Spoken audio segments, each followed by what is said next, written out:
नमस्कार सभी ध्यान मित्रों को मेरा प्रणाम। सबसे पहले विश्वव्याप्त पिरामिड स्पिरिचुअल सोसाइटीज मूवमेंट व्यवस्थापक डॉक्टर पितामह पत्री जी को नमन करते हुए आप सबका सादर प्रणाम करता हूं। मेरा नाम मोहम्मद अब्दुल रहीम है।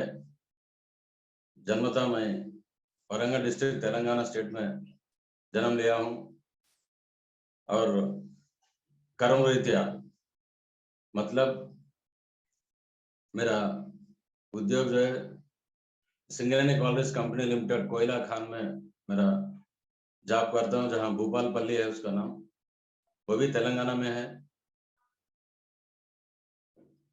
और 89 से इस भूपालपल्ली में नौकरी करते हुए यहीं पर स्थित हुआ हूं।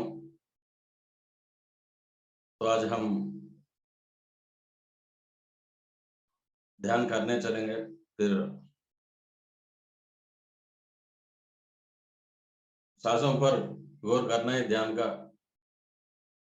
एक तरीका है और आज ध्यान में आपसे जुड़ने का मैं प्रयत्न करता हूं। और सबसे मेरा निवेदन है कि मेरी निजी जिंदगी में हिंदी बोली बहुत कम चलता है, इसलिए मेरे भाषा में कुछ गलतियां हो तो मैं माफी चाहता हूं। मेरी भाषा पर नहीं, मेरे भाव पर जाइए। मैं कोशिश करता हूं कि ध्यान के बारे में आपको, मेरे साधना के बारे में आपको अच्छा समझा सकूं, आप तक पहुंच सकूं।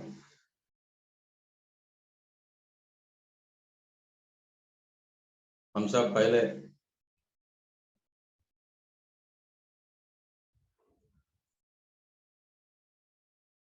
ध्यान में स्थित हो जाएंगे।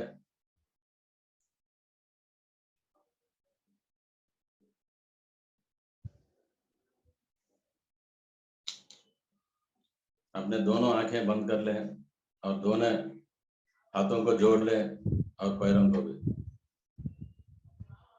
आप चाहे कुर्सी पे बैठ सकते हैं, नीचे भी बैठ सकते हैं, टेका लेकर भी बैठ सकते हैं। स्थिर सुखासन में बैठते हुए आंखें बंद करके अपने सांसों को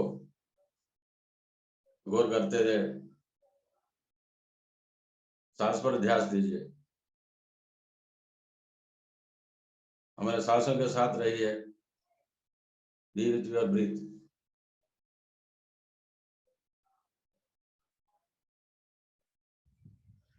मेरा ध्यान प्रस्थान सन 2007 में शुरू हुआ। ध्यान से पहले 94 से मैं सीवियर बैक पेन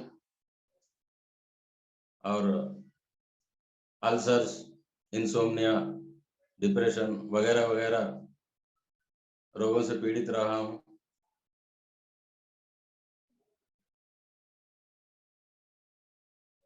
लगातार 12 साल तक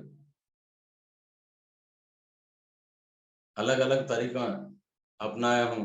एलोपैथिक, होम्यो, जड़ी बूटी, सब कुछ। जहां तक जो लोग मेरे माता पिता के सलाह अनुसार दरगाहों में भी न्यास करते रहा, तरह तरह के प्रयास करते रहा, लेकिन वही रोगों से पीड़ित रहा हूं। मेरे जीने का कोई अर्थ नहीं था। सिर्फ मेरे 2 बेटियां हैं, बीवी बच्चों को परवरिश करना ही, उनका पालन करना ही मेरा एक ही लक्ष्य था। उस डिप्रेशन से गुजरते हुए सन 2007 में मैं वरंगल मेरे छोटे भाई अकबर के पास गया हूँ। हमारे पिताजी का अस्पताल में भर्ती हुए थे, उनके भी बीमारी से हॉस्पिटल में रहते थे। तो उनको अटेंड करने के लिए मैं छुट्टी लगाकर मेरे छोटे भाई के पास रहने के लिए गया। तब उसका दोस्त वो सुबह सुबह ध्यान के लिए निकल रहे थे। तो तब मैं पूछा तो किधर जा रहे हो? तो मैं ध्यान करने के लिए जा रहा हूँ। फिर मैं चुप बैठ गया। फिर दूसरे दिन वो भी पुनः न्योता दिया था कि चलो ना भैया आप भी। दूसरे दिन भी मैं गौर नहीं दिया, लेकिन तीसरे दिन मेरे अंदर से उत्सुकता बढ़ी कि वो कर रहा क्या है। तो मैं उससे पहले मैं ये समझता था, गलतफहमी में रहता था कि योग ध्यान का मतलब आसन या प्राणायाम या कुछ करते हैं।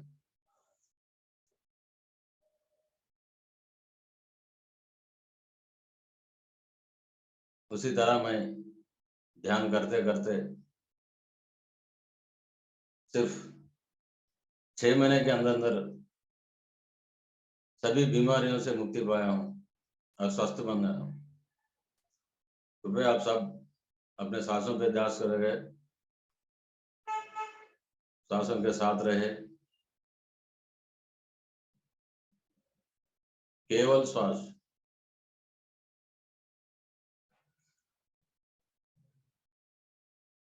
और उसी तरह मेरा साधना सुबह उठते ही 1 घंटा साधना करता था, फिर ड्यूटी करके आते ही फिर ध्यान में बैठता था, फिर सोते वक्त। इसी तरह साधना क्रम चलता रहा। तब मेरा कोई मास्टर नहीं था, सिर्फ मेरा परिचय दिया गया कि आंखें बंद करे, हाथों में हाथों को जोड़े, पैरों से पैरों को जोड़कर बैठे।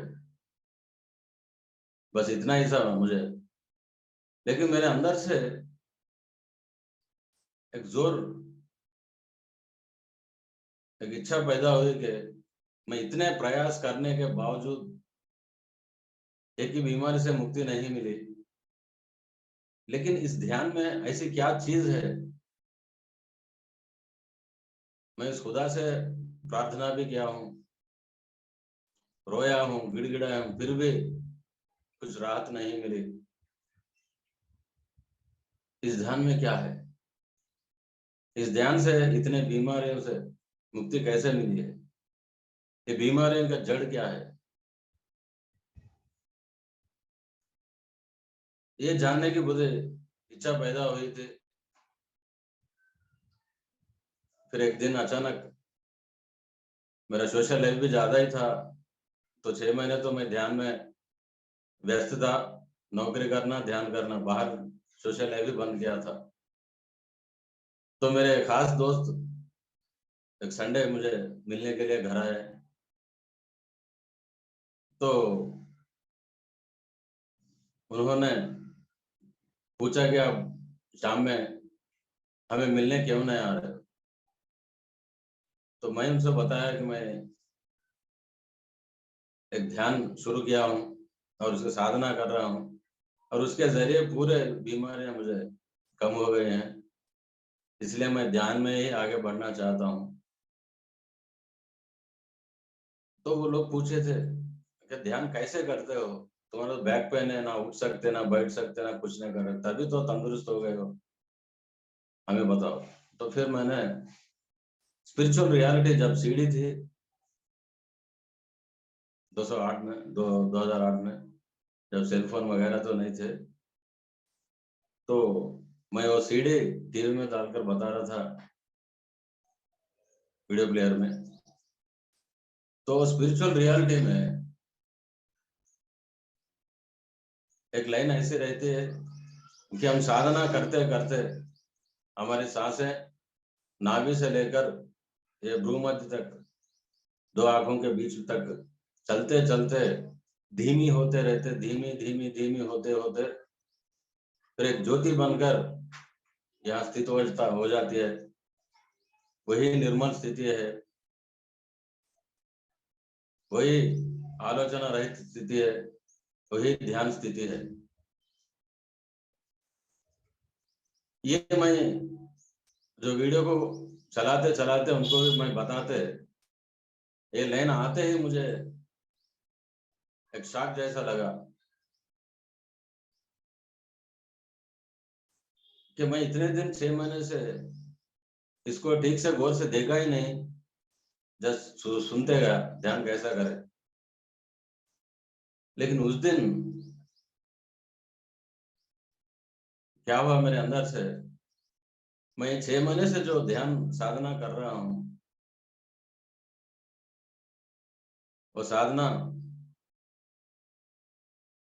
ध्यान स्थिति में पाया ही नहीं हूँ।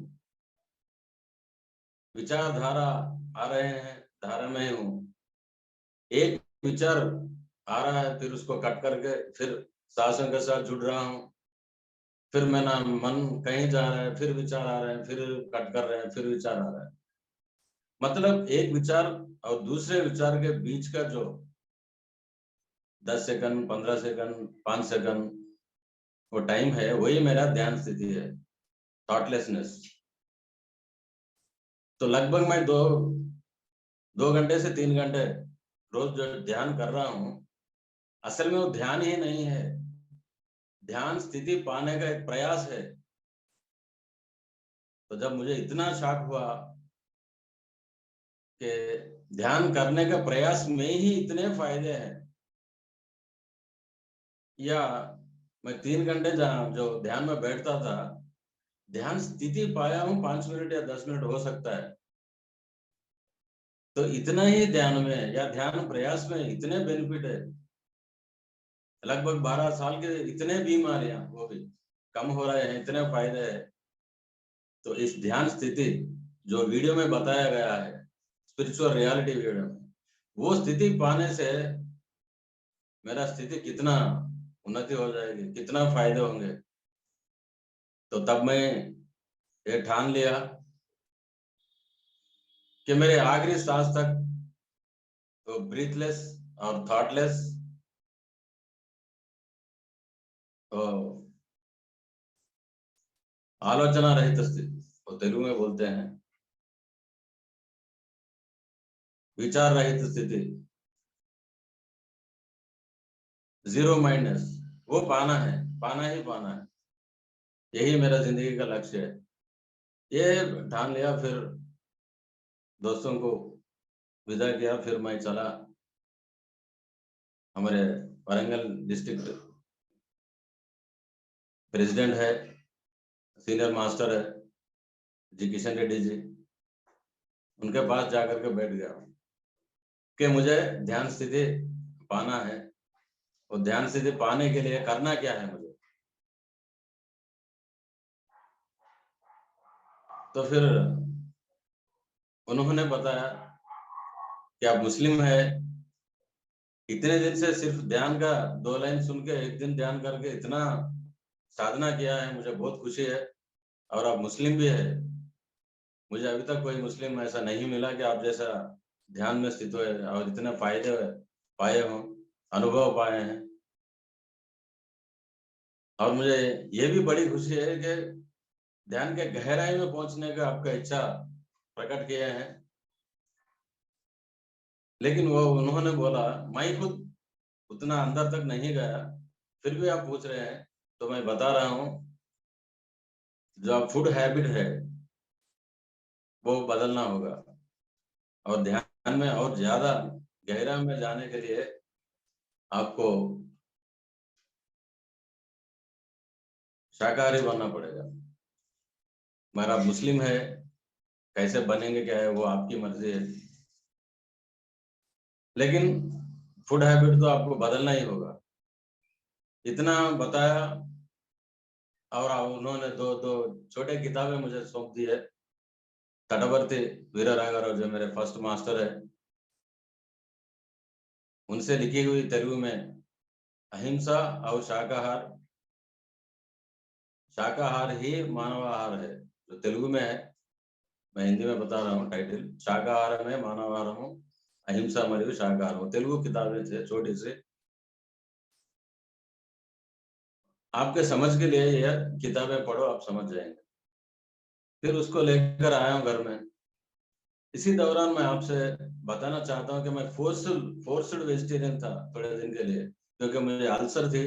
तो डॉक्टर ने एडवाइस दिया कि आप मसालेदार चीज पूरे बंद कर दो। और बचपन से मेरा एक आदत थी, जो मैं मानता हूँ वो पाने के लिए कुछ भी कर सकता हूँ। तो मैं 8 महीने तक वेजिटेबल्स सिर्फ बॉईल करके खाया है। No oil, no fries, nothing. साग नहीं बना, सिर्फ खाना और वेजिटेरियन वेजिटेबल्स तरकारी पका कर खाता था। तो उस तरह मेरे ख्याल से वो मेरे शरीर को शुद्धि मिली और ध्यान में जल्दी मैं अनुभव पा सका। तो मैं फोर्स्ड वेजिटेरियन तो था ही था। फिर उसके बाद जब मुझे राहत मिली तो मैं खाना शुरू कर दिया, थोड़ा बहुत, ज्यादा नहीं, महीने में एक बार या 2 बार। तो मैं इस दौरान मुझे समझ गया कि मैं तो बंद भी कर सकता हूँ, लेकिन बंद क्यों करे? ऐसा सोच विचार था कि इस्लाम में मांसाहार का और ज़िबा करके खाने का, हलाल करके खाने का परमिशन है, अनुमति है। तो फिर ये लोग बताते हैं, किताबों में बताया गया है, बड़े बड़े मास्टर्स जो स्पिरिचुअल मास्टर्स है, कबीर है, वीर ब्रह्मेंद्र स्वामी जी, योगी वेमना, सब जितने भी जाने माने स्पिरिचुअल मास्टर्स है, वो सब शाकाहारी के बारे में लिखते हैं। और मांसाहार पापाहार है। मांसाहारी हर एक बीमारियों का जड़ है, हर एक बुराइयों का जड़ है, वो हिंसा है। तो मैं थोड़ा बहुत शॉक हुआ हूँ। जितने दिन बचपन से जो विश्वासों के साथ, विचारधारा के साथ पला हूँ, उसको ठोस ठोकर लग गया। लेकिन मैं कभी ये नेगेटिव से सोचा नहीं हूँ। हो सकता है उतने महान लोग बता रहे हैं तो सही हो सकता है, लेकिन इस्लाम में क्यों ऐसा है, तो मुझे खोजना पड़ेगा। तो मित्रों, मैं ध्यान साधना करते करते बचपन में जो बाजू रख दिया था मेरे इस्लामिक बुक्स, कुरान भी, सब फिर आगे लेकर के पढ़ने का शुरू करा। तो फिर उसमें ऐसा कोई बात नहीं है कि मांसाहार लेने से ही मुस्लिम बने। लेकिन कहीं एक जगह, एक दो जगह मांसाहार का प्रस्तावना है। तो ऐसा इतना भी चीज क्या है, ये प्रस्तावना भी क्यों है, मुझे सच जानना है। तो फ्रेंड्स, मैं इस दौरान और एक चीज मैं बताना चाहता हूँ कि मेरे बाद मेरे छोटी बेटी भी ट्रांसलाइटिस थी, वो ध्यान में, वो भी क्यूर कर ली और पढ़ाई में लगे, अभी डॉक्टर है। लेकिन इसी किताब का एक ही लाइन पढ़कर वो वेजिटेरियन बन गए, मेरे छोटी बेटी डॉक्टर सिराज। वो लाइन थी, आप क्या आपके पेट में मरी हुई जानवरों का स्मशान थोड़ी है आपका पेट। तो सिर्फ एक लाइन पढ़कर वो वेजिटेरियन बन गए। और उसके बाद मेरे बड़ी बेटी, वो भी ध्यान करने शुरू लगी और वो भी वेजिटेरियन बन गए, मेरा बीवी भी। आखिरी में मैं था, मुझे सच का जानना है, मेरे को क्यों मुझे वेजिटेरियन बनना है। तो इसी विचारधारा से मैं दिसंबर 2008 में, उस दिन था 28, सुबह 3 बजे उठा। फिर ध्यान में बैठते बैठते अपने आप में क्वेश्चन, सवाल किया कि मुझे आज जवाब मिलना ही है, मुझे शाकाहारी बनना है कि नहीं। और मांसाहार का वो थोड़ा भी प्रस्तावना क्यों है इस्लाम में, ये प्रश्न अपने मन में दोहराते हुए मैं ध्यान में गया। और 15 मिनट ध्यान करने के बाद जो गहराई में ध्यान के अंतर में गया, तो मेरे अंदर से ही एक संदेशा जैसा आया, इंट्यूशन, कि 1400 साल पहले मोहम्मद प्रवक्ता महनी ने जो इस्लामिक जीवन प्रचार करने के लिए धरती में शुरू हुए, तो रेगिस्तान में थे। कहीं कभी इमरजेंसी में उनको न पीने का पानी मिलता था, न खाने का खाना भी। कभी कभी हफ्ता 2 हफ्ते तक भी खाना नहीं मिलता था। तब उन सबकी जिंदगी खतरे में पड़ रहे थे।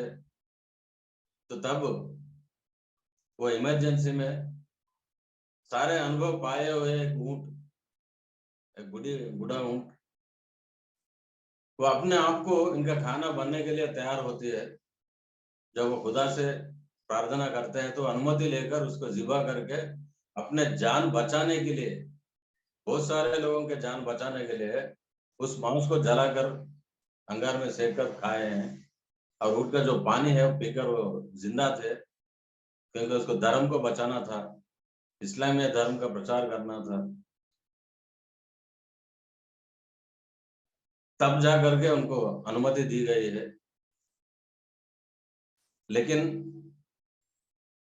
उसको लेकर के आप सब मांसाहार रेगुलर कंटिन्यू कर रहे हैं, हक समझ रहे हैं, वो गलत फहमी है। इस वक्त तो ढेर सारा शाकाहार आपके अवेलेबल है, तो आपको शाकाहारी बनना है। वो मजबूरन मांसाहार का अनुमति मिली है, उनको खाना पड़ा है, मगर आपकी कोई मजबूरी नहीं है। और शाकाहारी असली आहार है। तो ये संदेशा मुझे अंदर से आया, तो मैं खुशी से जंप करा कि मुझे इसका समाधान मिल गया है, इसका आंसर मिला है। तो घर में मैं ऐलान कर दिया कि ये घर हमारा घर अभी से शाकाहार ग्रह, और हमारा परिवार शाकाहार परिवार बनेगा। इस घर में ना खिलाने के लिए मांस लाऊंगा, ना खाने के लिए। तो तब से हम परिवार पूरा शाकाहार बने हैं और ध्यान कर रहे हैं। फिर भी मेरे मन में कितने ही शंकाएं, प्रश्न उभर कर आते थे, कितने ही सवाल कि ध्यान क्या चीज है, असल इतना अहम चीज इस्लाम में क्यों नहीं है, लोग क्यों नहीं करते।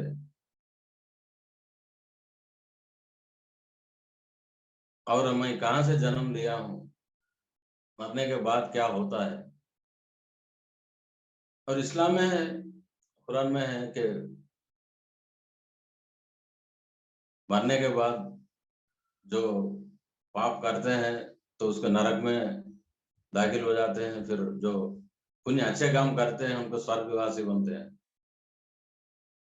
लेकिन हम देखा गया, मेरे मुसलमान भाई और बाहर के भी, कोई गैर मुस्लिम में, सभी में सभी गलत भी कर बैठ रहे हैं और अच्छे काम भी कर रहे हैं कुछ। ये फैसला कैसा होगा, पहले नरक में जाएगा स्वर्ग में, और कितने दिन कैसे डिसाइड होगा, ये सब क्या है, ये सब कंफ्यूजन है। तो फिर इसका कोई समाधान मुझे मिलने वाला कोई मास्टर होता तो अच्छा रहता। मैं कहाँ जाऊं, कहाँ फिरूं। तो एक मिसाल है, जब शिष्य रेडी रहता है तो गुरु सामने आ जाते हैं।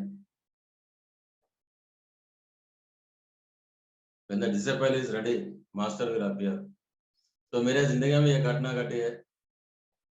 मैं वरंगल गया था 70 किलोमीटर पहले, वही। तो फिर रास्ते में जाते जाते बैनर मुझे अट्रैक्ट करी है। सीनियर फिल्म मास्टर काटावर्ती वीरा राघव राव जी, भीमवरम जी का क्लास का एक बैनर था। तो देख के मैं बहुत खुश हो गया कि मैं जिनकी छोटी सी किताब पढ़कर मैं प्रेरित हुआ, मैं शाकाहारी बना हूँ, वही मास्टर का क्लास अभी चल रहा है। तो मैं थोड़ा बहुत गुस्सा भी आया वो किशन रेड्डी जी पे। अगर मुझे कल फोन करते तो आज सुबह ही आ जाता था, अभी दोपहर हो गया। चलो 1 घंटे के सही है, उनको देख भी लेंगे। तो इस विचार से मैं वो क्लास में अटेंड करा। तो आफ्टर लंच सेशन 1.5 घंटा कुछ क्लास सुना हूँ मैं। उसके बाद ध्यान करवाए हैं। फिर जाने के लिए जब शाम में निकले तो मैं तुरंत ही उनके पास गया और उनसे निवेदन किया है कि आप कल की क्लास कहाँ पर है, मैं आपके साथ चलता हूँ, आपको मिलना है, आपसे बात करने हैं, जानकारी लेने हैं, ज्ञान प्राप्ति करने हैं। उन्होंने बोला अभी मेरे क्लासेस तो इस यहाँ पर नहीं है, लेकिन भीमावरम जो उनके सेंटर है, बालाजी पिरामिड ध्यान केंद्र, तो उसमें हर महीना 3 दिवसीय शिविर होता है, 26, 27, 28। तो 3 दिवसीय शिविर में आइए, आपको जितना ज्ञान है वो वहाँ प्राप्त हो जाएगा। तो मेरे ख्याल से वो 15 तारीख थी और एक 10 दिन का फासला था। फिर 10 दिन मैं घर में बेचैन बेचैन था उनसे मिलने के लिए। फिर यहाँ से फिर भीमावरम तक चला गया, 500 किलोमीटर। एक दिन पहले वहां पहुंचा हूँ, फिर उनसे मिला हूँ, तो बहुत खुशी हुई है। अभी तक मेरा कोई मुस्लिम मास्टर यहाँ पर नहीं आया। अब ध्यान कर रहे हैं और एक बार मुझसे मिलके यहाँ तक आ गए। तो उन्होंने बोला कि आपको फिर शाकाहारी बनने से आपको कोई एतराज तो नहीं है? तो मैं बोला मैं ऑलरेडी शाकाहार बना हूँ, ध्यान का साधना कर रहा हूँ। तो फिर आप किस लिए आए मेरे पास? तो मैं ज्ञान के लिए आया हूँ। तो और खुश हुए और बोले कि आप जैसे लोग ये मुझे चाहिए। सभी बीमारी से मुक्त होने के लिए आते हैं या कोई तकलीफ से आते हैं, तो अब बीमारी से मुक्त भी हो गए और शाकाहारी भी बन गए। मेरे क्लासेस सुनते हैं, शाकाहार बनने से हमारे हिंदू भाई ही आगे पीछे होते हैं, तितल बितल होते हैं। फिर आप तो शाकाहार बनकर आए, मुझे बहुत खुशी है। फिर उन्होंने तो सेंटर का एड्रेस बताया, तो फिर मैं चला गया। उस 3 दिवसीय शिविर में मैं एबीसीडी ऑफ सोल साइंस, आत्मविज्ञान का एबीसीडी जानकारी हुई कि मैं आत्मा हूँ। और उस वहां पर स्वाध्याय, सज्जन संगति, संगत के बारे में जान गया हूँ। फिर 3 दिन के बाद उन्होंने जो किताबों का खरीदने के लिए जो एग्जिबिट रखा है, तो वहां से उनसे पूछा कि मैं ज्ञान प्राप्त करने के लिए कौन सी किताब पढूं। तो उन्होंने मुझे बोला कि ये तो टाइम पास के लिए थोड़ी है, सभी किताबों को आप पढ़ना है, जरूर पढ़ना है। मैं बोला और बाप रे, इतने किताबें पढ़ना है? तो किताब पढ़ने का शौक तो मुझे है, लेकिन मेरे जेब में पैसे कम है। रिटर्न फेयर्स छोड़कर मेरे से 1000-1500 कुछ थे। मैं बोला आप ही कुछ किताबें चुनकर दीजिए मुझे, अहम किताबें, और शुरुआत में जो पढ़ी जाए, बाकी मैं सब बाद में लूंगा। तो उन्होंने फिर अफसोस हुए, क्या सच में सब किताबें लेंगे? हाँ लेना है, आपने बताया, आप मास्टर है मेरे, तो आपने बताया तो मैं सब ले लूंगा, लेकिन अभी तो पैसे इतने हैं। तो उन्होंने फिर चौंक गए और बोला कि रहीम जी, आपको देखकर मैं बहुत खुश हूँ कि इतना किताबें पढ़ने का आपने निर्णय लिया। आप बता रहे हैं, अगर पैसे रहते तो पूरे लेते क्या था? हाँ, लेना ही है मुझे। उतने तड़प थी मुझे अंदर। तो फिर उन्होंने बताया कि मेरे बैंक अकाउंट में पैसे डालो, मैं सब किताबें आपको पार्सल कर दूंगा। तो उन्होंने मुझे 50% कंसेशन में छूट भी दी है। तो मेरे ख्याल से 2500 रुपये उनके अकाउंट में ट्रांसफर किया उस दिन मैं यहाँ आने के बाद। फिर उन्होंने लगभग 60-70 किताबें कुल मिला के 5000 के मूल्य किताबें मुझे भिजाए थे। फिर सब पढ़ते गया। और मित्रों, मैं जो फर्स्ट क्लास उनका सुना हूँ, उन्होंने मुझे बताया और गहराई में साधना करने के लिए और कौन से बदलाव लाने हैं। तो उन्होंने यूं ही बता दिया कि कितने दिन जब जो मांसाहार के कुकिंग यूटेंसिल्स है, जो पात्र है, सब बदल दो, फ्रेश क्रॉकरी काट, सब भी कुछ भी है फ्रेश ला लो, और उसके बाद लहसुन भी छोड़ दो। तो मैं बोला बहुत पसंदीदा चीज है मेरा, तो वो भी छोड़ना पड़ेगा, वो रजोगुण बनता है। तो फिर मैं घर आते ही तुरंत मैं लहसुन को बाहर फेंक दिया हूँ। और उसी महीने जब सैलरी मिलते ही अपने घर में प्रेशर कुकर्स के साथ जो मांसाहार कुकिंग हुए हैं, सब बर्तन वर्तन सब बाहर कर दिया, फिर नया लिया।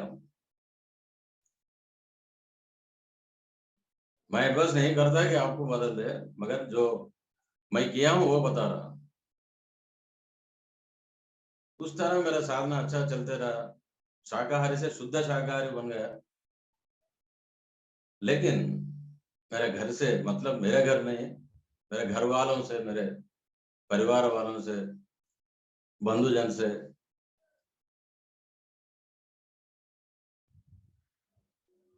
मुझे बहुत फोर्स आया।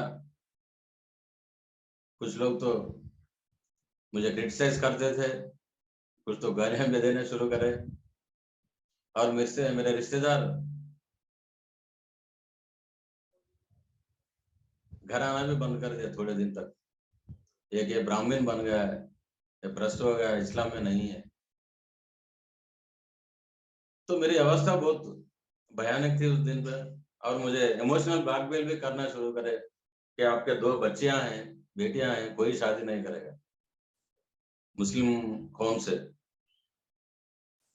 मैं इस बात पे डट कर रहा, अगर कोई नहीं आए तो कोई हिंदुओं को दे दूंगा,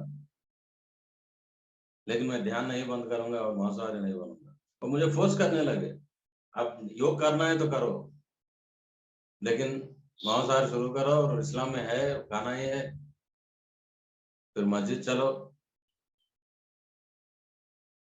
कोई प्यार से, कोई धमका के, कोई गाली भी देते थे, और कोई पीछे पीछे पीठ पीछे हंसता था।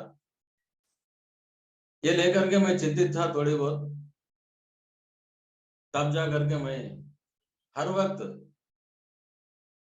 तटवर्ती जी के क्लासेस में अटेंड करता रहा बहुत दिन तक, लगभग 18 दिन उनके वनडे वर्कशॉप, 3 डेज वर्कशॉप, महीने में एक बार दो। तो ऐसे करते करते उनसे परिचय बढ़ा, और उनके सामने ये मुद्दा रख दिया कि मुझे इतना फोर्स आ रहा है। तब उन्होंने बताया कि मैं इतने दिन तक इंतजार कर रहा कि आप कितने बुक्स पढ़ सकते हैं। मैं बहुत सारे बुक्स तो पढ़ लिया, भगवद गीता पढ़ लिया, कार्लोस कास्ट्रेडा, जैसे जितने भी तेलुगु बुक्स उन्होंने बजाया, यू फॉर एवर जो तेलुगु तर्जुमा थे, लोकसाम रामपल सबके, ऑटोबायोग्राफी होगी, ऐसे बहुत सारे किताब पढ़ा था। तो इस वक्त का मुझे इंतजार था रहीम जी अपने pyramid spiritual society PSS movement में कोई मुस्लिम मास्टर आप जैसा इतना गहराई में साधना करे और पढ़ाई कर रहे हैं, स्वाध्याय कर रहे हैं, तो कोई नहीं है मेरे जानकारी में। मैं स्टेट पूरा फिरते रहता हूँ, कहीं नहीं मिला। तो आप ध्यान प्रचार के लिए ये धरती पर आए, जन्म लिए, सो आत्मा में आप एक है, मैं ये जान गया हूँ। लेकिन मैं इस वक्त का इंतजार में था। अभी सही वक्त है आपके जो पारिवारिक सदस्यों को और मुसलमानों को ध्यान सिखाने के लिए, ध्यान विशिष्टता जानने के लिए अब से आप जो किताबें पढ़ रहे हैं वो बाजू रख दीजिए। अभी आप इस्लाम के किताबों को खोज कीजिए। इस्लाम में भी कई होगा। अगर ध्यान प्रक्रिया नहीं है तो योगी नहीं बनते। इतने दरगाहों में लोग बन रहे हैं जो सूफी मास्टर्स है, वो सब कहीं ना कहीं ध्यान किए होंगे। ध्यान करने से ही वो योगी बनते हैं। तो कहीं ना कहीं आपको मिल जाएगा, ढूंढ निकालिए। और अब मुसलमानों को ध्यान सिखाने के लिए आए हैं।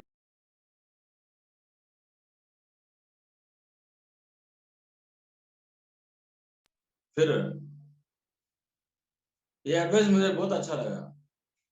हाँ, यही सही रास्ता है जो उनके क्रिटिसिज्म को रोकने का, उनके मुंह बंद करने का, उनको मैं जवाब दे सकूं। तो इस उद्देश्य से मैं फिर घर से निकल पड़ा हैदराबाद, जहाँ जो तेलुगु में प्रिंट हुई, तर्जुमा हुई इस्लामिक ग्रंथों का खोज करते हुए। और मुझे मिले भी हैं। एक तो मोहम्मद सल्लल्लाहु अलैहि वसल्लम जी का सीरत, जो आत्मकथा है, लाइफ हिस्ट्री है, वो तेलुगु तर्जुमा मुझे मिली है, जो वर्ल्ड में गोल्ड मेडल पाया है। और कुरान के विभिन्न लोगों ने, विभिन्न मास्टर्स ने, पंडित ने जो तेलुगु में तर्जुमा किए हैं, वो ट्रांसलेशंस मिले हैं, कुरान भावामृतम करके, और दो तीन।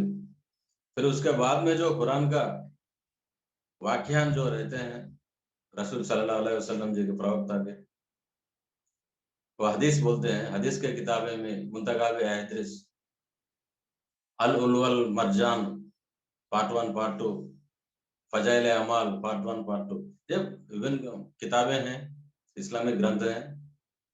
तो आध्यात्मिक ग्रंथों का पूरा ढेर सारे इकट्ठा करके फिर घर लाया हूँ। फिर एक एक करते पढ़ते गया हूँ।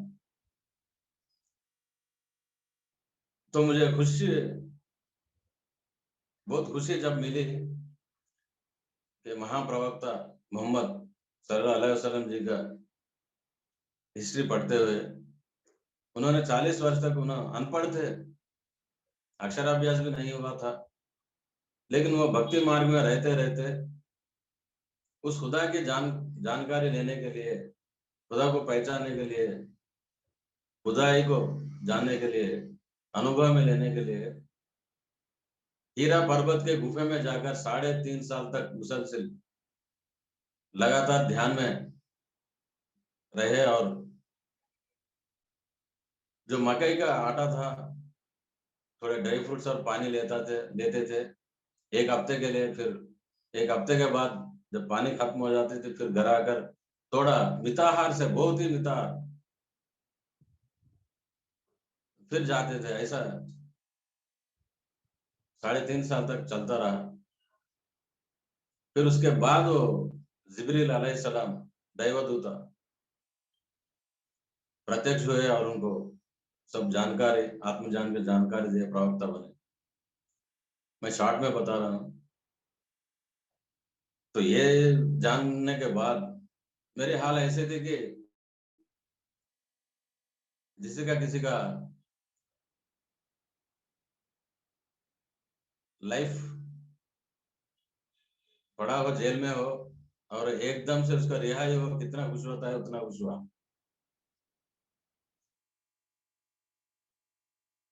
तो मैं तो प्रवक्ता के रास्ते में हूँ, तो ये फख्र की बात है, खुशी की बात है। फिर ये लोगों क्यों तो ये किताबें पढ़ते नहीं है, गलत फहमी में, अफवाह में, सिर्फ नमाज के पास रुक गए हैं। और कुरान में सूरह अनकबूत में है, सूरह का नाम है अनकबूत, वल जिक्र अल्लाहु अकबर। जिक्र ध्यान, स्मरण ध्यान, दो अर्थ है। जिक्र कहते हैं अरबी में। जिक्र ही अल्लाह के, परमात्मा के सबसे बड़ा, अकबर मतलब सबसे विशिष्ट, उन्नत, अत्युन्नत, अति उत्तम आराधना है जिक्र ही। ये कई बार दोहराया गया है कुरान में। तो तब मैं समझा कि लोग कुरान को अरबी में पढ़ रहे हैं मगर अपने भाषा में तर्जुमा नहीं समझ रहे। लेकिन ध्यान के विशिष्टता के बारे में बहुत सारे ऐसे लाइन्स मुझे मिले हैं, तब मुझे तसल्ली हुई और जोश भी आया कि मैं इनका जो मेरे विमर्शक थे उनको मैं सही जवाब दूंगा, दे सकता हूँ, समझा सकता हूँ। जो मुझे विरोध कर रहे हैं उनको मैं बता सकता हूँ कि सच क्या है। फिर मित्रों, फजाइल अमल जो पार्ट 1 है उसमें जिक्र के बारे में बड़ा अध्याय ही अध्याय है, और जिक्र करने से, ध्यान करने से 100 लाभ क्या है नंबर वाइज उसमें लिखा हुआ है। फिर उसमें और एक लाइन भी ऐसी है, रजलुन जिक्र अल्लाह खालिया, अल्लाह का, परमात्मा का, जो परम पिता का जिक्र कैसे करें। रजलुन जिक्र अल्लाह खालिया, अल्लाह का जिक्र कैसे करें, खाली स्थिति में रहना ही जिक्र का एक उपाय है, मार्ग है, जरिया है। तो उसमें ये भी बताया गया है खाली स्थिति मतलब एम्प्टी क्या है, जो इंसान का शरीर भी खाली रहे और मन भी खाली रहे, वही अति उत्तम स्थिति है, ध्यान स्थिति है, जिक्र है। जिक्र खामिल, जिक्र गफी, ये दो स्थितियां उसमें बताई गई है। जैसा हम समाधि कहते हैं, विकल्प निर्विकल्प जो समाधि कहते हैं, उसका दो स्थिति बताया गया है। क्या? अति उत्तम स्थिति जिक्र गफी, जिक्र खामिल। तो ये सब पढ़ने के बाद तो सच सामने आ गया, तो मुझे मेरा हौसला बहुत बढ़ गया और ज्यादा जोर लगाकर प्रेम से, प्यार से ध्यान करता रहा। फिर मुझे रिश्तेदारों को जो मेरा विरोध करते रहे, मेरे दोस्तों को जब मैं मेरे घर आते हैं तो समझा बुझा कर बैठकर, आप मुझे गलत बता रहे हैं, तो ये किताब क्या चीज है, तो उनको बताता था। मैं उनसे विनती करता था, तो कृपया ये किताबें देखो, एक ये कुरान का तर्जुमा है। हाँ है। तो कुरान में इतना अहमियत दिया गया है जिक्र का, नमाज पढ़ना ही है, उसमें कोई विरोध भाव नहीं है, कोई एतराज नहीं है, खुशी की बात है कि नमाज है। वो नमाज 3-4 आसनों को, योग आसनों को मिलाकर और प्रार्थना मिलाकर नमाज बनाया गया है, वो शुरुआत के लिए है। लेकिन उस खुदा से जुड़ने का असली उपाय तो जिक्र है, और वही जिक्र सालों तक करके इतने महान पुरुष सूफी संत बन गए हैं, जो दरगाह बनाकर हम उनकी पूजा कर रहे हैं। तो ऐसे बहुत सारे संतों का मैंने लाइफ हिस्ट्री पढ़ी है, नागपुर ताज बाबा के, दूसरे बाबा के, उनके बहुत सारे दरगाह में गया हूँ। तो 10 से 12 साल तक एक एक, खादर बाबा है 12.5 साल, ताज बाबा है 12 साल तक जिक्र में बैठ के साधना करके वो स्थिति पाए, वली बन गए, अल्लाह के मित्र, वली अल्लाह बोलते हैं उनको। तो परमात्मा के मित्र बन गए, साचार बन गए। फिर उनका रास्ता मैं अपना रहा हूँ, तो मैं कौन से गलत कर रहा हूँ, मैं सही कर रहा हूँ, और मैं ही सही हूँ। ये बात किताबों के उनके सामने रख दिया हूँ। तो अभी भी बताइए, अगर मैं गलत हूँ तो अभी चेंज हो जाऊंगा, आपके साथ रहूंगा। फिर उन्होंने, सभी मेरे मित्रों ने आश्चर्य प्रकट किया कि अरे बाप रे, इतने सारे किताबें कहाँ से मिले तुझे, कहाँ से पढ़ने का मौका मिला, नौकरी कर रहा है, फैमिली है, हमको नहीं मिलता। तो मैं सब छोड़ दिया हूँ, सब सिर्फ नौकरी कर रहा हूँ, फैमिली देख रहा हूँ, पढ़ रहा हूँ रात। फिर इस तरह इस्लाम में बहुत अहमियत जिक्र ध्यान को दिया गया है। फज़ाइल अमाल में बताया गया है कि प्रवक्ता महाने मोहम्मद सल्लल्लाहु अलैहि वसल्लम जी ने उनके साचरों से बताया कि कभी कोई साचर उनके साहबी बोलते हैं, पूछा है खुदा से जुड़ने का नजदीकी तरीका क्या है, आसान तरीका क्या है। तो छोटे से गुस्से को लेकर उन्होंने कहते हैं कि आपने कुरान नहीं पढ़ी, बल जिक्र अल्लाह अकबर। जिक्र ही एक ऐसा तरीका है खुदा से जुड़ने का, उस परमात्मा से जुड़ने का, अल्लाह से जुड़ने का। और जिक्र का विशिष्टता क्या है, किसी सवाल ने उनसे पूछा तो उन्होंने जवाब दिया कि मुझे अल्लाह से रिवायत मिला, कि रिवायत हुई कि हे प्रवक्ता, ये सब लोगों को बताओ कि जो इंसान सुबह सवेरे फज्र नमाज पढ़ के वहां तक से ना रुकना, पढ़ते ही तुरंत ही सूरज उगले तक वो मेरे जिक्र में बैठता है, मेरा ध्यान करता है। अगर से वही इंसान शाम की नमाज पढ़ने के बाद, उसके बाद कंटिन्यूटी में ध्यान में बैठकर, जिक्र में बैठकर, मेरा ही जिक्र में रहा रात हुए तक, मतलब सुबह और रात में 2 वक्त जो जिक्र करता है, ये 2 जिक्र के बीच का जो वक्त पूरा वो मेरे साथ रहता है, मैं उसके साथ ही रहता हूँ, वो मेरे रक्षण में रहता है। तो फिर परमात्मा से जुड़ने का इससे बड़ा रास्ता तो कोई है ही नहीं। और एक बार प्रवक्ता महानी ने बताया कि जिस जगह 1 घंटे का जिक्र किया जाता है, उसी जगह पर पड़ी हुई 60 साल का नमाज से भी वो बेहतर है, बड़ी है 1 घंटे का जिक्र ध्यान। जैसे हम भगवद गीता में पढ़ते हैं, पूजा कोटि समम स्तोत्रम, स्तोत्र कोटि समो जपः, जप कोटि समम ध्यानम, ध्यान कोटि समो लया। भगवद गीता एक श्लोक बताती है ध्यान विशिष्टता के लिए। कोटि पूजा हम करते हैं, कोई करता है, वो एक स्तोत्र के बराबर है। एक स्तोत्र पढ़ने से कोटि पूजाओं का फल मिल जाता है। वैसा ही स्तोत्र 1 करोड़ 1 कोटि स्तोत्र पढ़ने से जो फल मिलता है, सिर्फ एक जाप से मिलती है। वैसा ही जाप 1 करोड़ 1 कोटि जाप करने से जो फल मिलता है, वो एक ध्यान से मिलती है।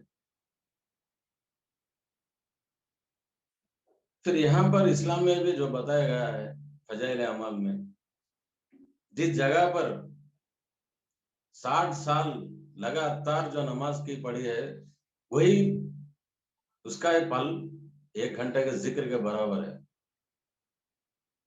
तो हम कितने ही नमाज खो जा रहे हैं। सिर्फ जुमा जुमा नमाज पढ़ते हैं हफ्ते में एक बार, कोई पढ़ रहे हैं, निस्संदेह पढ़ रहे हैं, लेकिन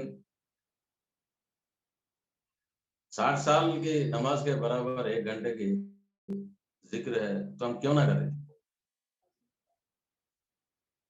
जिक्र करने से वली अल्लाह बनते हैं, तो क्यों ना करें। यही तो एक असली बात है, जो प्रवक्ता महानी ने किया है तो हम कर रहा हूं। तो फिर जब सभी खुश हुए और मुझे स्वीकार किए, जिन्होंने मुझे विरोध किया था, अवमान किया था, वही मुझे रिस्पेक्ट देने लगे, और मेरे पास अच्छी बातें सीखने के लिए अभी अभी आ रहे हैं। और तो और मेरे ससुराल वालों से, मेरे घर में मेरे छोटे भाई का फैमिली, उनकी बेटियां, उसको भी 2 बेटियां हैं, वो भी। ऐसे अभी मेरे परिवार में 14 लोग लगभग शाकाहारी बन गए हैं और ध्यान कर रहे हैं और अच्छी जिंदगी जी रहे हैं। अब उसी तरह मेरे जिंदगी में और एक मित्र के जरिए मैं प्रेरित हुआ हूँ। एक हिंदू मेरा मित्र था, वो 1 साल तक हम ज्यादा मिल नहीं पाए। ये ध्यान के गति में, साधना में, बाहर की जिंदगी ज्यादा बाहर नहीं फिरता था। तो एक बार उनसे मिलने गया, बहुत दिन हो गए उनसे मिलने के लिए। तो मैं उधर आश्चर्य, एकदम शॉक लगा कि उनके दीवार पे इतने बड़े भगवानों के चित्रपटा रहते थे, फोटोज रहते थे, वो सब निकाल दिए हैं और वहाँ जीसस का एक ही चित्र लगा हुआ है।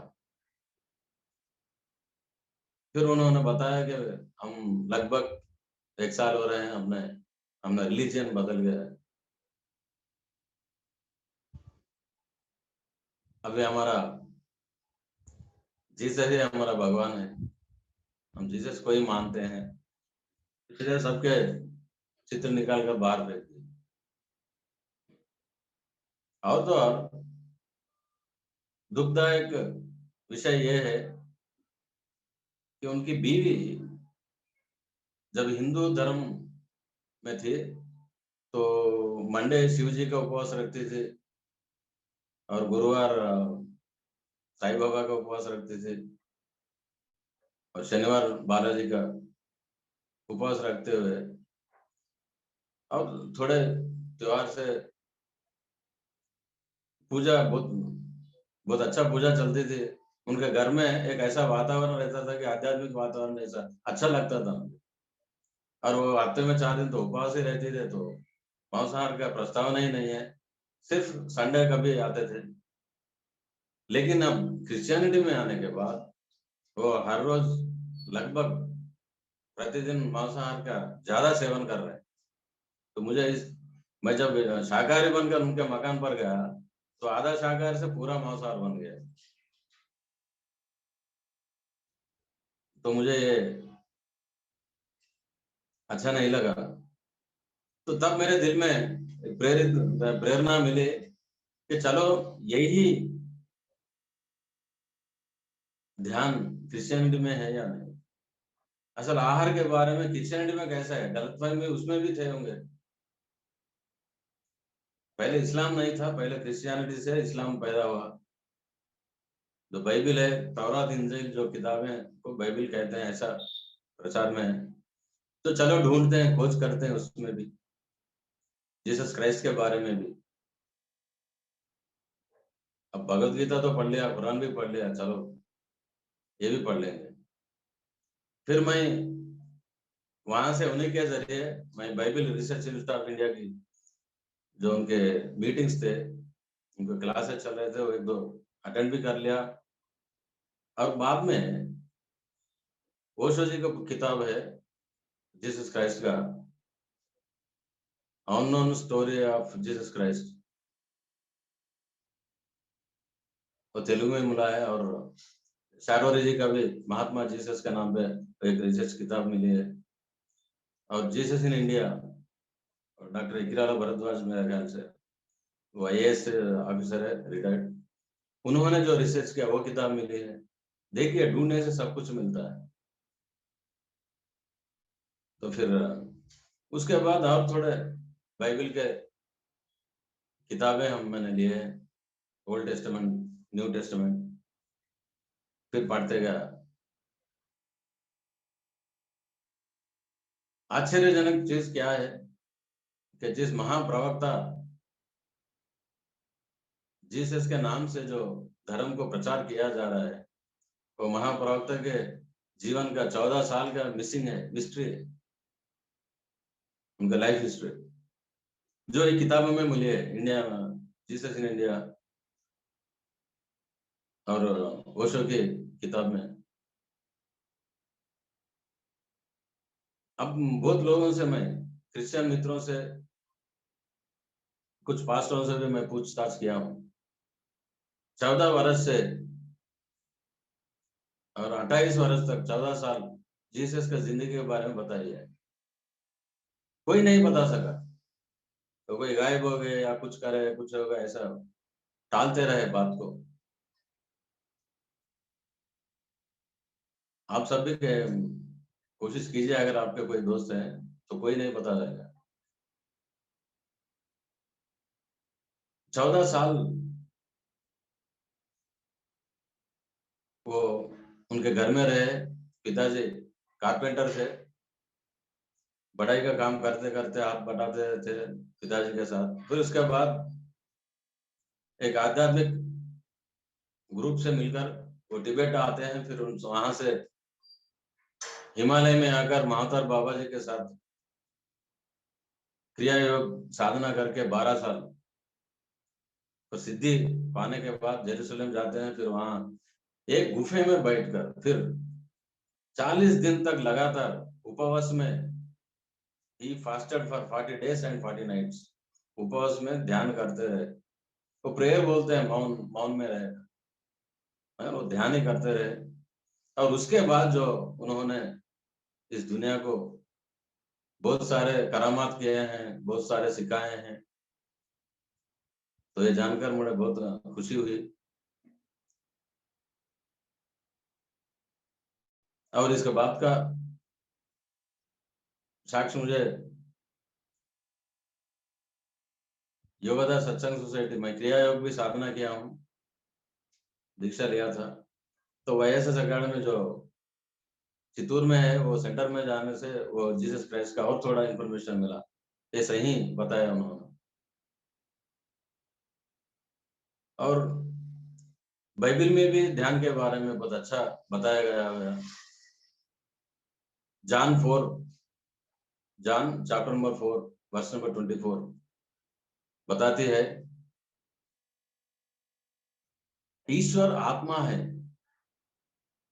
और ईश्वर की प्रार्थना सिर्फ सच, सत्य और आत्मा से की जाती है।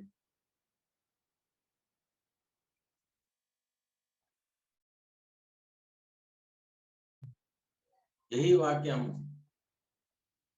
जरा गौर करें, समझे, तो असली सत्य बाहर आ जाएगा। ये वाक्य फिर दोहराता हूं, आत्मा ही ईश्वर है। मतलब हम सब में जो आत्मा है वही ईश्वर है, हम भी ईश्वर ही है। लोग मानते नहीं है, किताब पढ़ते नहीं है, और उनकी आराधना सत्य और आत्मा से की जाती है।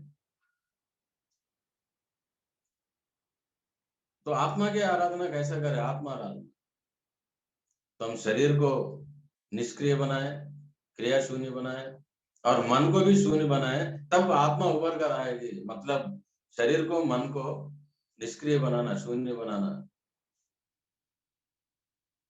उसी को हम ध्यान कहते हैं। तो ध्यान ही उस ईश्वर का आराधना है, ये बाइबल बोलती है। John chapter number 4 verse number 24 में। और मैथ्यूस, मत्ती अध्याय में कहा गया, seek ye the kingdom of God first, then all the righteousness added unto you, and the kingdom of God is thy within.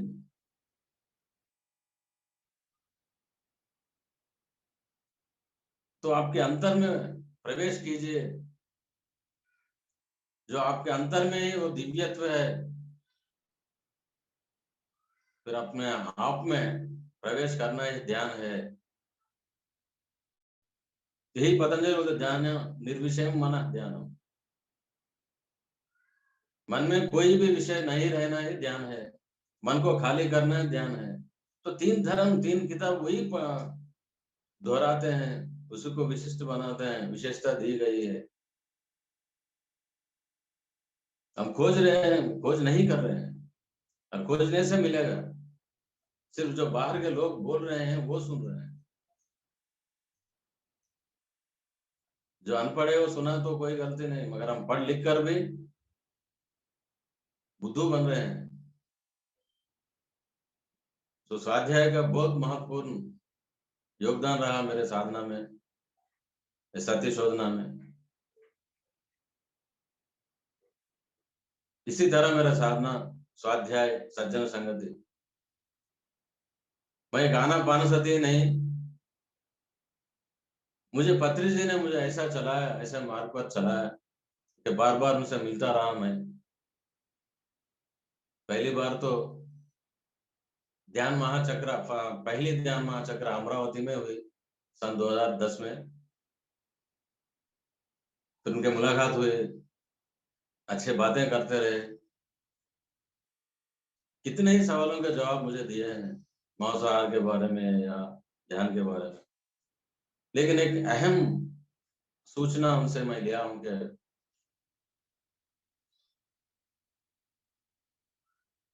वो तुम्हें तेलुगु में बताए थे मुझे, जो भ्रमर होते हैं फूल, भ्रमर और फूल,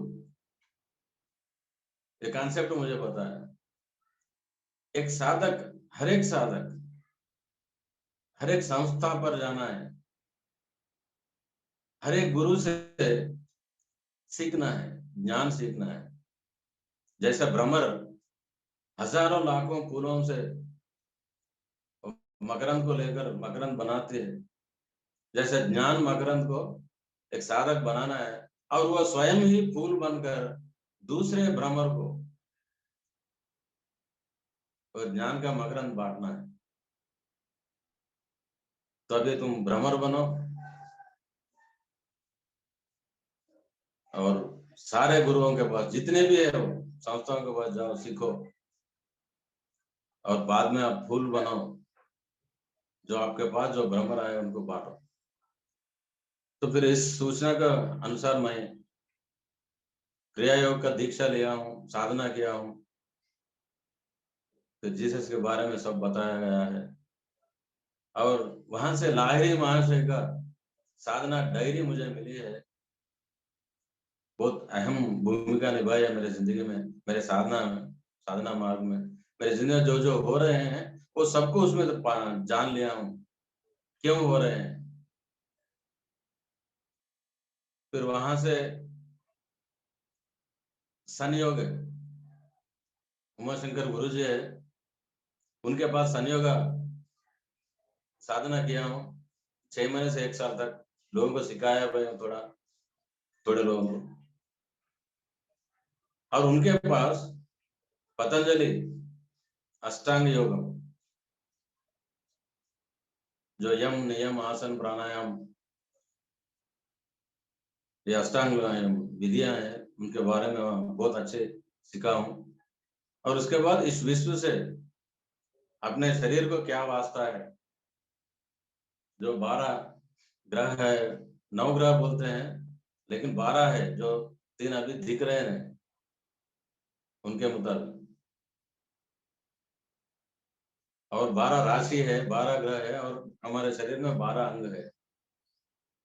ये अंड का ब्रह्मांड से क्या संबंध है, उनके पास वो सीखा हुआ ज्ञान पाया हूँ। हमारे शरीर में शक्ति प्रसरण कैसे होती है, बाहर कैसे होते हैं, वो क्या संबंध है, वो जानकारी पाया हूँ। और सो साधना करके बहुत मुझे फायदे हुए हैं। और उसके बाद मैं रविशंकर गुरु जी के स्थापित आर्ट ऑफ लिविंग में एडवांस मेंटेनेंस कोर्स बेंगलुरु जाकर के उनका आश्रम में वो भी किया हूँ। वहां से सांसों से हमारी जिंदगी कैसा चलती है, उसका क्या थोड़ा गहराई से मुझे जानकारी मिली है। फिर वहां से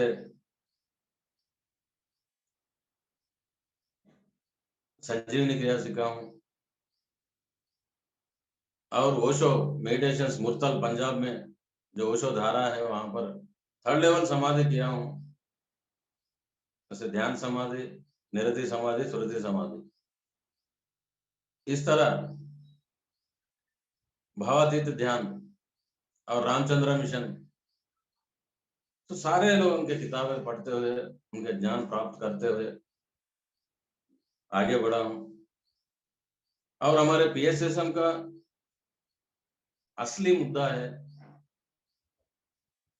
इस जगत को शाकाहार पिरामिड ध्यान जगत बनाए, और शाकाहार के ऊपर, आहार के ऊपर बहुत सी गलत अफवाह में जिए हैं, जी रहे हैं।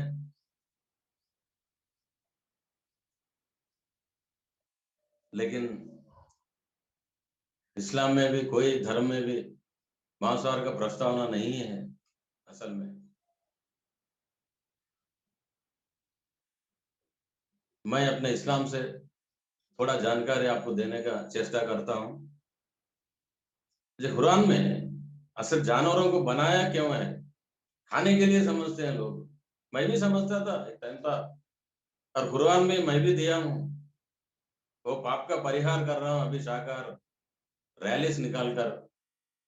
यहाँ मैं जहाँ रहता हूँ, बहुत बार यहाँ रैलीस हम खुद निकाले हैं,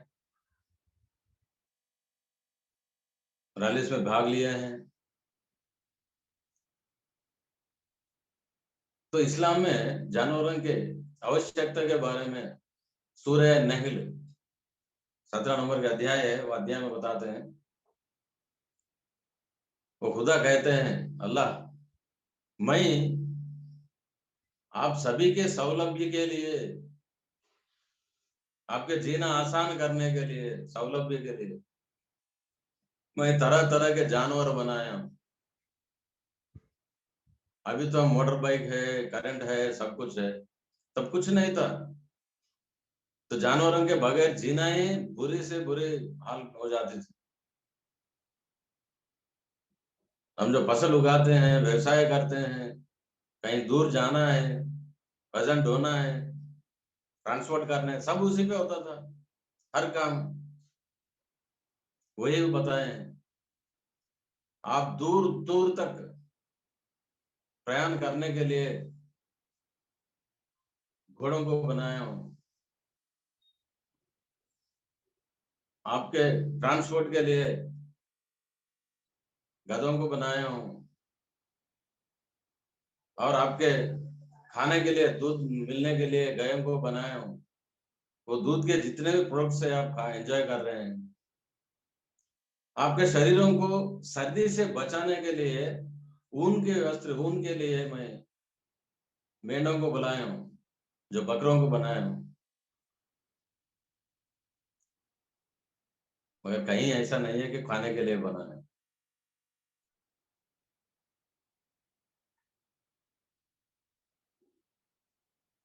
तो शहद मिलती है कीड़ों से, उसी का नाम है सूरह नहल। नहल मतलब वो है मक्खी, शहद की मक्खी। हनी बी के नाम पे जानवरों के लिए प्रस्ताव है कुरान में, एक सूरा ही है। तो हनी बी से, वो पेट से जो गोल्ड कलर की जो मिलती है हनी, शायद उससे आपको बहुत सारे फायदा हैं। इस तरह जानवरों के हमारे जीना आसान करने के लिए जानवर बनाए गए हैं, लेकिन खाने के लिए नहीं। इवन बकरीद, जो मुसलमान लोग थोड़े साल तक मैं भी देता रहा कुर्बानी, सूरह हज बोलते हैं। हज करने के लिए जो सूरा है कुरान में, उसमें एक आयत है 22:37। आप जो कुर्बानी दे रहे हैं, जो जंतु के बलि दे रहे हैं, उसका ब्लड और फ्लैश, रक्त भी मांस से मुझे नहीं पहुंचते हैं, सिर्फ आपका भक्ति और विश्वास ही मुझे पहुंचता है, मुझे चाहिए। उससे मेरा कोई वास्ता नहीं है जो रक्त और मांस चढ़ाते, बलि देते हैं। सिर्फ मैं चाहता हूं आपके भक्ति और विश्वास। और सूर्य नाम 6 नंबर का सूर्य में आयत है 36। आकाश में उड़ते हुए पंछी भी और जमीन पे चलते हुए जानवर भी, आप भी, सब एक ही हैं। तो कहीं पर खाने के लिए नहीं थी, मगर जैसे पहले बताया हूँ, एक जगह सूरह माइदा, वो एक सूरह का नाम है, उसमें एक जगह ऐसी चीज इंटरेस्टिंग बात है ये कि मैं आपके गुनाहों को माफ भी करता हूँ। अगर ऑलरेडी मरा हुआ जानवर का मांस आप खाए तो भी वो पाप मैं माफ करता हूँ। उसके लिए 3 कंडीशंस चाहिए। एक, उसके अलावा दूसरा कोई चीज आप खाने के लिए अवेलेबल नहीं है। दूसरी, उस खुदा की इतना भी डर आपके अंदर हो, दूसरा खुदा के विरोध करने का भी इतना भी आशंका आप में नहीं है, विचार आप में नहीं है, और उसके अलावा कोई दूसरी चीज अवेलेबल ना हो और आप भूख से मर रहे हो। और तीसरी, आप गौर कीजिए, अगर वहां 1 किलो आपको मिल गया, मगर 1 किलो के आने की अनुमति नहीं है, अगर आप 10 किलोमीटर 22 किलोमीटर जाने के लिए, अगर जाने से आपको वहां खाना मिलता है, तो या आधा घंटे के लिए आपको जीना है, तो आधा घंटा जीने के लिए कितना है, 100 ग्राम 200 ग्राम, जितना खाना है उतना ही खाने के लिए अनुमति है। तो दोस्तों, ये कंडीशनल परमिशन है, उस समय का समकालीन परिस्थितियों के अनुसार थोड़ा सा परमिशन दिया गया है।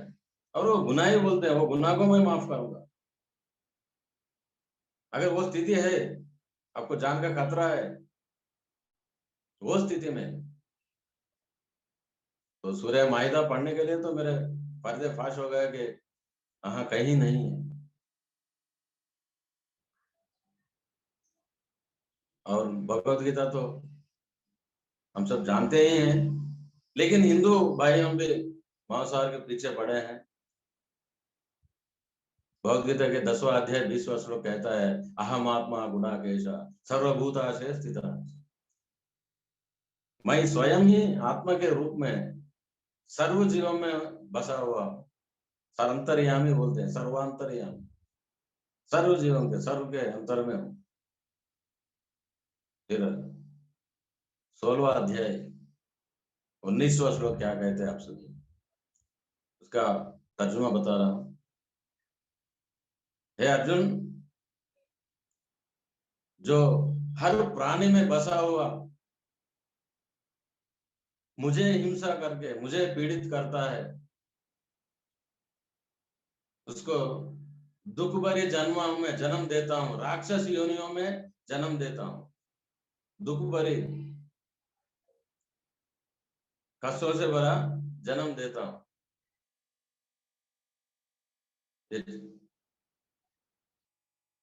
कितना चिंताजनक बात है।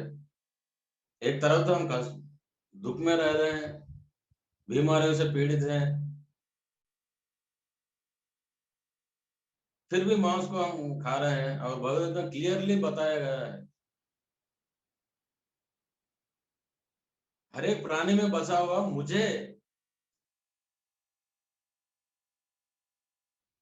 हिंसित करने वाले को, मुझे पीड़ित करने वाले, बाधा पहुंचाने वाले को, मतलब इस दुनिया की कोई भी प्राणी हो, कोई भी प्राणी को हम बाधा पहुंचाए तो उस परमात्मा को बाधा हो, परमात्मा को हिंसा दे रहे हैं। तो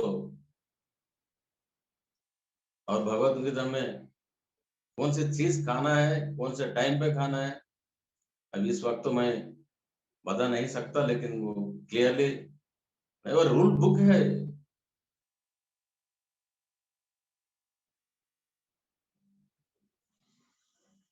और मनु धर्म शास्त्र में भी मांसाहार के प्रति बताया कि कोई भी प्राणी को आप मारकर खाते हैं, वो हत्याकांड में 8 लोगों का पार्टनरशिप है। जो अनुमति देता है वो प्राणी को मारने के लिए, वो जानवर हो, पक्षी हो, कुछ भी हो, मछली हो, कुछ भी, जो मारता है, जो काटता है, जो उसकी ड्रेसिंग करता है और पकाता है, जो परोसता है, जो खिलाता है, खाता है, 8 लोगों का वो हत्याकांड में पार्टनरशिप है, और 7 या 8 लोगों को शिक्षा मिलेगी। ये मनुधर्म शास्त्र कहती है। और योगी वेमना, वीर ब्रह्मेंद्र स्वामी, बहुत सारे संत कबीर कहते हैं कि 1 लाख गाय को दान भी करे, वो पुण्य एक मछली खाने से समाप्त हो जाती है, बर्खास्त हो जाती है। देखिए जीवन का इतना अहम चीज बताया गया है हिंदू धर्म में भी। और हम बाइबल में भी देखे, योशया ग्रंथ चैप्टर नंबर 66 वर्ष नंबर 3, तीसरा वचन बोलता है, जो बैल को मारना और एक इंसान को मारने का बराबर ही है। और प्रोवर्ब्स चैप्टर नंबर 21-23 यही बोलता है, जो अधिकतम मांसाहार मद्यपान सेवन करता है, उसके सहपत में भी नहीं रहना है, उसके संगति में भी नहीं रहना है। खाने की तो अलग बात। और रोमा ग्रंथ 14 और 21, चैप्टर नंबर 14 वर्ष नंबर 21 कहता है कि झूठ बोलना और अपने करीबी दोस्तों के या भाइयों के आगे बढ़ने से पैर खींचना, जो उनके विरोध करना, और मांस खाना तुरंत ही बंद करना चाहिए। और दानियल अध्याय में एक दानियल महाशय है, वो बताते हैं, वो राजा के पास जाकर के, और राजा बोलते हैं आपके खाने का क्या बंदोबस्त करो। तो जो राजसिक आहार है, जो मांसाहार है, और जो वाइन आप लेते हैं, वो लेकर के मैं अपने आप को, इस शरीर को अपवित्र नहीं करूंगा। मुझे शाकम, जो पत्ते हैं, शाकाहार है, और धान्य, शाकमु धान्य, शाक धान्य, वो उसका आहार ही मुझे चाहिए। तो फिर देखिए, मांसाहार खाकर, सेवन करके मैं अपने आप को अपवित्र नहीं बनाना चाहता। बाइबल में दानियल कहते हैं। तो कोई भी ग्रंथ में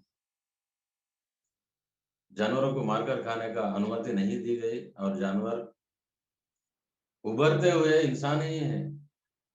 जन्म परंपरा में हम भी कभी जानवर थे। हम धूल कणों से,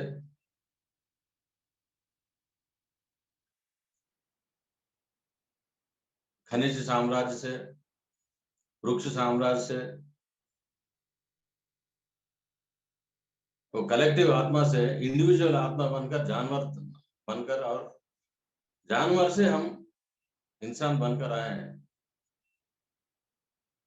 तो हमको ऐसे जानवर को हम मारे, तो एक इंसान का शिशु को मारने का बराबर ही है। इसलिए वो घोर पाप है। हम जितने भी बीमारी हमने पूर्व जन्म कृतम पापम व्याधि रूपेण पीड्यते, पिछले जन्म में जो पाप किए हैं, उसी का हम इस जन्म में बीमारियों से भुगत रहे हैं। तो फिर वही पाप दोहरा कर हमको अपने जीवन को दुख भरित क्यों करना है, दुख में क्यों डालना है। तो कोई धर्म भी हिंसा नहीं, हिंसा का समर्थन नहीं करता। किसी प्राणी को भी हानि पहुंचाना, उस परमात्मा को हानि पहुंचाना एक ही है।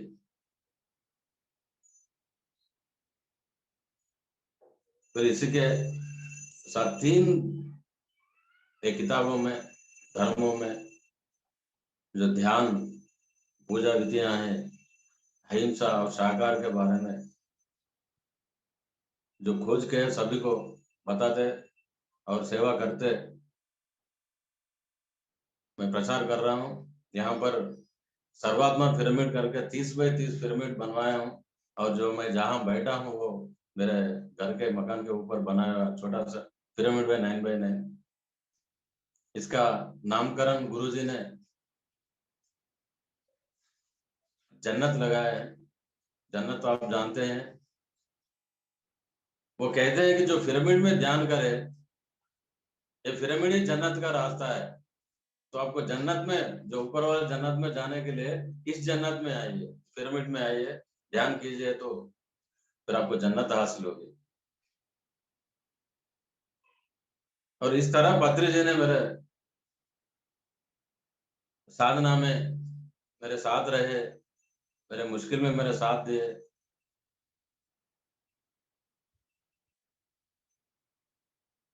और उन्हीं के बदौलत मैं आज ये जिंदगी जी रहा हूँ, खुशी जिंदगी। उनके दक्षिणा हम किस तरह देना चाहिए, सिर्फ ध्यान प्रचार साकार प्रचार करते हुए जो साकार रैलियां निकाला हूं यहाँ। और आज तक मेरे ख्याल से तेलुगु राष्ट्र जितने हैं, और थोड़े नागपुर ऊपर भी गया हूँ, उन सबको साकार के बारे में, ध्यान के बारे में, पिरामिडों के बारे में बताया हूँ। और इस समय में आपको ध्यान महाचक्र जितने भी कर रहे हैं उसके अहमियत मैं, और एक संस्था है भावातीत ध्यान, ट्रांसडेंशियल मेडिटेशन, वो सीखने के लिए वहां गया था। तो वो गुरु ग्रुप मेडिटेशन के जो अहमियत है वो मुझे वहां से जानकारी मिली। मैं तब एक बार था, ये ध्यान महाचक्र चीज क्या है, तो तब मैं वहां से मुझे आंसर मिला। वो अमेरिका में एक डाउनटाउन में वो फ्लाइंग मेडिटेशन बोलते हैं, वो भावातीत ध्यान ट्रांसेंडेंशियल मेडिटेशन बोलते हैं। वो गुरुजी 1 साल तक वहां ग्रुप मेडिटेशन करते रहे। उसके वाइब्रेशंस के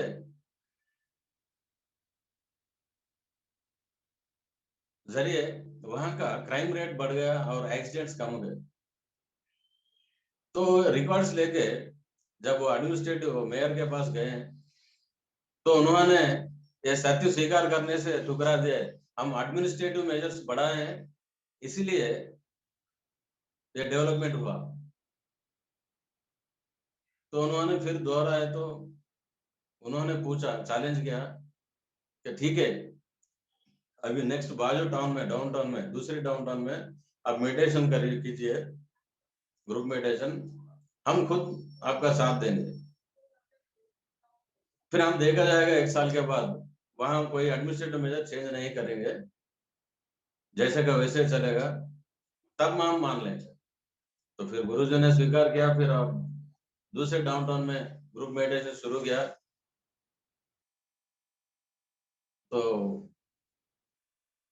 आश्चर्यजनक बात यह है कि 1 साल के बाद फिर क्राइम रेट देखने से क्राइम रेट कम हो गया, वहां के वाइब्रेशंस बढ़े, एक्सीडेंट्स कम हो गए, ट्रैफिक भी अच्छा था।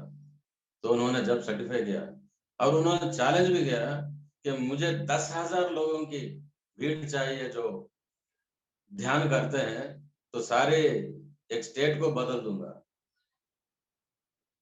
तो जब मान लिए हैं, ठीक है, वहां तो हुआ हुआ नहीं है, मगर वो अहमियत मुझे समझ में आया। तब जा करके पात्री जी क्यों ध्यान महाचक्र कर रहे हैं इस मुश्किल दौरान पर, जैसे कोरोना जैसे महामारियां हमें दुनिया में आने वाले हैं, तो नेगेटिव वाइब्रेशंस को हटाने के लिए ग्रुप मेडिटेशन का आवश्यकता बहुत बहुत बहुत जरूरी है इस वक्त। जहां भी जितने भी हो उतना हो सके ग्रुप मेडिटेशन कंटिन्यू करना चाहिए, क्योंकि एक हिसाब है, जिस टाउन के 10% पीपल लगातार ग्रुप मेडिटेशन एक जगह ही कहे, तो वो टाउन का पूरा वाइब्रेशन उसको चेंज कर सकता है। तो जिक्र ऐसी बात है, मेडिटेशन ऐसी चीज है कि आपके वैयक्तिक और कलेक्टिव दोनों का फायदा है, समाज का भी। हम समझते हैं हम अकेले अगर ध्यान में बन गए, साकार बन, इसका क्या करेंगे, नहीं, उसका असर सभी हो। ग्रुप मेडिटेशंस, मोहम्मद सल्लल्लाहु अलैहि वसल्लम बताते हैं कि जन्नत के भाग है वो, जो ग्रुप मेडिटेशन करते हैं वो जन्नत है।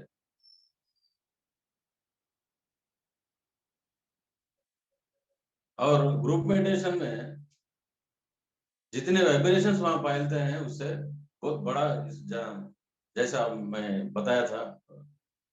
तो जब वैजाग में है तो हुदूद तूफान आया था, उसके कम कर दिए हैं उसके लॉसेस। अमरावती में, वहां से फिर हैदराबाद में लगातार कैलाशपुरी, वो एक ऐसा अहम जगह है, वहां से वाइब्रेशंस हर जगह पहुंचते हैं। वो प्लेस का एक महत्वपूर्ण प्लेस है वो, और आगे आगे इस दुनिया का महत्वपूर्ण प्लेस में प्लेस माना जाएगा, क्योंकि पिरामिड स्पिरिचुअल सोसाइटी का सेंट्रल प्लेस वही है। तो वहां पर गुरु जी का अभी समाधि भी वही है। अब सब लोग थोड़ा गलत फहमी में भी थोड़ा आगे पीछे कर रहे हैं कि जब गुरु जी नहीं है तो हम जाकर क्या करें। लेकिन मैं आप सबको विनती करता हूँ, आह्वान निमंत्रण देता हूँ कि ज्यादा से ज्यादा लोग ध्यान महायाग, जो नाम बदल गया है, पत्री जी ध्यान महायाग में। पत्री जी सशरीरी नहीं है कि वो इंडिविजुअल कॉन्शियसनेस से यूनिवर्सल कॉन्शियसनेस में चले गए हैं। ये दुनिया के जो बुराइयां मिटाने के लिए, दुनिया को बचाने के लिए आए हैं, अवतार पुरुष है वो। तो उनके संगति में ध्यान करें तो, और हमारा भी, इस दुनिया का भी कल्याण होगा, लोक कल्याण भी होगा, हमारा स्वयं कल्याण भी होगा। और वहां हम सबको जो बड़े बड़े मास्टर्स का नियंत्रण दिया गया है, और जितने बड़े मास्टर से, सीनियर मास्टर से क्लासेस मिलेंगे, उनके अनुभव मिलेंगे। और सज्जन संगति का अहम चीज आदि शंकराचार्य बताते हैं, त्यजगति सज्जन संगति रेखा भवति भवार्णव तरुणी नौका भज गोविंदम भज गोविंदम गोविंदम भज मूढ़मते। ये तीन लोगों, तीन जगत में भी सज्जन संगति, सज्जनों का संगति ही हम इस मुश्किलों के दूर कर देता है, जिंदगी के जीवन के नाव को उस पार तक पहुंचाता है।